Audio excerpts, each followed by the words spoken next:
Hello guys, welcome to Caan Tech Foundation. My name is Catherine.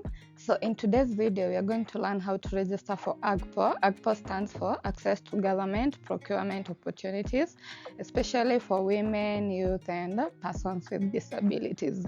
So to register for AGPO, you first need to have registered your business. So now you have already registered your business or your company and you have already gotten the certificate. What can you do with it? You can register for AGPO. So to register for AGPO, go to agpo.go.ke and click on register.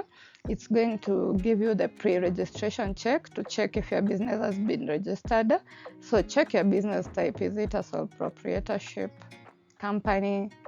Choose its legal entity and then enter the business registration number, the one that you got after registering your business, and then verify.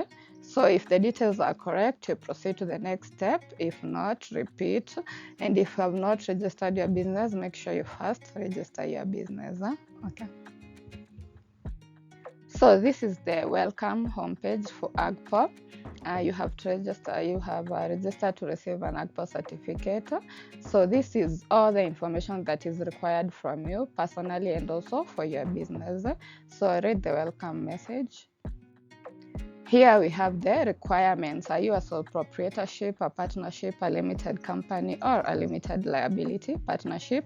And B, youth, women, and persons with disabilities should have at least 70% of the shares / capital contribution verified via CR12 for companies, partnership for partnerships, and CR13 for business names. Yeah.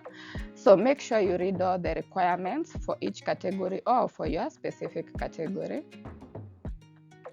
Now, the next step is your personal information. Who are you? So upload your passport photo, enter your first name, last name, choose your gender, national ID, email address, your date of birth. Are you self-employed or are you employed? How many years have you been employed? And then save the information. Make sure the information is correct. Now, the next step is business details of your business. So the name of your business or your company name. Ownership group, is it owned by youth, women, or PWD? If PWD, choose which one. Ownership type, is it a sole proprietorship, partnership, company? When was it incorporated or registered? So if you registered last year, 2024, if you registered this year, 2025, choose the county where your business is registered, sub-county, constituency, ward, phone number, and all those details that are required for your business. They are all mandatory, and then save. Now, the next step is compliance details for KRA, tax compliance certificate. So if your business is a sole proprietorship, of course, the compliance details needed are yours personal. So your tax compliance certificates. If it's for your business, that is, if your business has its own KRA pin, then it's the compliance details for the business. So choose the number of employees. How many employees do you have? Annual turnover in Kenyan shillings. Your incorporation certificate number. How many years of experience? How many years has the business been running? The business PIN number or your PIN number if you're sole proprietorship, and TCC number, which is tax compliance certificate number, which you can get from iTax easily or KRA portal via eCitizen. Enter your VAT number if you have one. So this is optional. If you don't enter anything. If you do, enter yours and then click on save. Now, the next step is tendering background. Does your business have any tendering background? Have you been receiving any contracts or tenders? So, have you ever supplied to the government before? Yes or no? Benefactor of 30% scheme? Yes or no? Have you done any capacity building? Yes or no? And then click on save. Depending on your answer, additional details will be required. Now, the next step is ownership details. So if you chose your sole proprietorship, it is sole proprietor ownership details. If you chose your partnership, then it's partnership ownership details. And then if you chose your company, and so on and so forth. So enter the details of the ownership of the business and then click on save.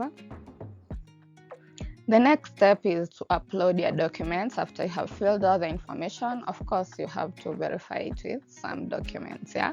So for ID, upload your national ID. For certificate of incorporation, upload your certificate of incorporation certificate to show that indeed your business has been registered, and ID to show who you are by clicking on upload and choosing the document type. Once you're done, click on save. So now, previously, while applying for AGPO, after filling all that information, you have to visit your nearest Huduma Center with your national ID, okay, and your certificate of incorporation for the business, for them to verify, and then so that your application can be uploaded. So I'm not sure if this has changed or if still that's the solution to finishing a registration. So if you get that your status has been disapproved in application status, and the reason is to upload your original ID, what you need to do is visit your nearest Huduma Center with your national ID for the application to be approved. So yeah, that's how you check your application status, whether it has been approved or disapproved, by going to application status tab in the dashboard. If your status is approved, congratulations, you can download your AGPO certificate, which you can use to apply for government tenders and contracts, okay? So if your application has been approved, you're going to get the status approved, and that your ownership type is this, and you can view your ownership details here, or you can update them, okay, by clicking the relevant details.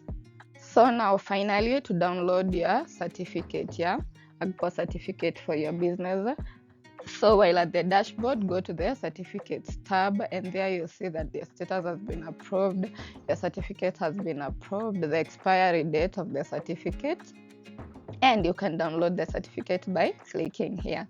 And congratulations, you have successfully applied for an AGPO certificate, access to government procurement opportunities.